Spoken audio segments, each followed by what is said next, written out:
we just watched that Jazz and Suns game this past week, and I'd be curious as to who you have long term between Donovan Mitchell and Devin Booker.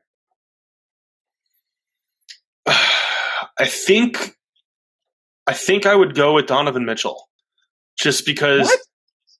Yeah, I'm sorry, my voice squeaked. I'm very hesitant about that answer, but I think that there's more two-way juice to squeeze out of Donovan Mitchell. Like, Booker is the better scorer, he's the better facilitator, but I don't know that we're ever going to see that defensive growth to the point that you trust him against the point of attack guard on the other team. And we've already seen the Jazz put that kind of faith in him in a playoff series, albeit with Rudy Gobert protecting behind him. So who knows, maybe Devin Booker could fill a similar role if Gobert was protecting the rim behind him. But I think that Mitchell's defense gives him a very slight edge here for me. Yeah, I think that's one of your worst answers of all time. You said that about my RJ Barrett answer too, so I'll take it.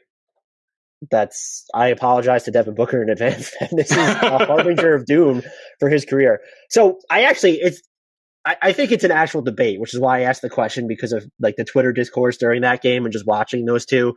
The thing for me is that you kind of tiptoed by it, or you actually came right out and said it, that he has Rudy Gobert behind him, and I'm just not ready to evaluate Donovan Mitchell's defense. And also, you're just going to have, if you want to hide him or put him on different players, you're more limited there. And a lot of the heavy lifting has been done this season defensively from Rudy Gobert and Mike Conley. And I don't think Donovan Mitchell's just this terrible defender. I just don't know that he's good enough for that to be the difference.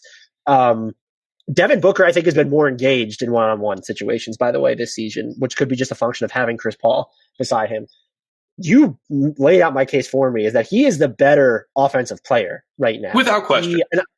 I will say this, though. Donovan Mitchell he's hitting over 37% of his pull-up threes. The shot selection still sort of gets to you, but like, if you have a problem with in-between jumpers, you're not going to cape for Devin Booker either. So like, I think they're also only 50 days apart in age, so like, we can't turn there for any answers either. I'm actually shocked, given that Devin Booker's breadth of NBA experience right now and how young he still is. I know that they're still the same age. Booker's had a rough go in crunch time this year. I think defenses are just more inclined to key in on him. Maybe I'm going to like his size. I think that helps him a ton there too. I also think, and we're not seeing it in full effect this season, or he's at least not being credited with it, he's the better passer by a mile for me. And his playmaking has been underrated for years. And I think now, being at least a couple, now playing beside Chris Paul, you've seen the assist numbers dip a bit. It's not a ton. And he throws these passes. He's passing. There are shots that exist for his teammates because he exists. They wouldn't exist otherwise. And he gives you, I think he gives you more gears than Chris Paul when you're going to go through the half court, even though they both are kind of these play at your own pace players. I think the answer is Devin Booker by a considerable margin. And I don't, Donovan Mitchell's had an opportunity to do things in the playoffs that Booker has not, which I think has more to do with the Suns than it does with Booker. Follow-up question here is, given what he's doing in this egalitarian Utah Jazz offense, if you switched places between him and Booker, what would happen? Like, the Jazz would be a lot better. You think so? Like, I just wonder that, like, Mitchell is putting up his numbers in a system that is designed to share touches. He does it without ever making negative plays. And like, to me, like, that might help explain why my answer is what it is, because in general, like, I'm going to defer to those guards who are in no way turnover prone. And that is still a bugaboo for Booker some nights, and it's just not for Mitchell.